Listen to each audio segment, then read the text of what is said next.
Nel solco della storia e della tradizione, ieri sera le città di Musile di Piave e San Donà di Piave hanno rinnovato il patto solenne d'amistà, un momento di festa nel quale coinvolgere le due comunità, grazie anche all'impegno delle proloque e delle associazioni locali.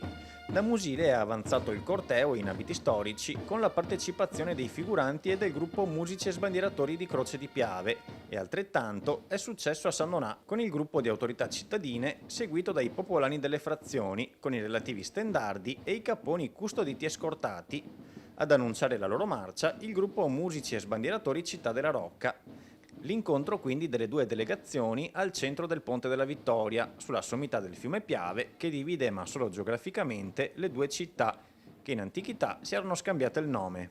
Un'emozione meravigliosa anche perché il fatto che ci sia stata così tanta partecipazione vuol dire che c'è ancora voglia di ritrovarsi e soprattutto voglia di mantenere inalterata questa tradizione e che è un tributo all'amicizia e alla collaborazione tra due comunità. La cerimonia richiama la leggenda che fa risalire questo patto di amicizia tra le due comunità ai tempi del Medioevo, quando una disastrosa alluvione deviò il corso del Piave. La piccola chiesa di San Donato, che si trovava sulle sponde sandonatesi, venne così a trovarsi nel territorio di Musile e la comunità di San Donà si ritrovò senza identità.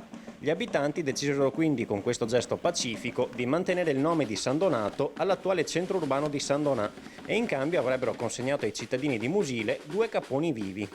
La cittadinanza de Santo Donato abbia da dare a quella da Musile annos, gallos e viratus duos, qual tributo per lo nome recepto, che non inclini a frivoli passatempi, ma ossequenti allo iure, le due città vogliano l'obbligazione solennemente riconfermare. Patto di amistà, patto di amicizia, cosa è specifico dell'amicizia?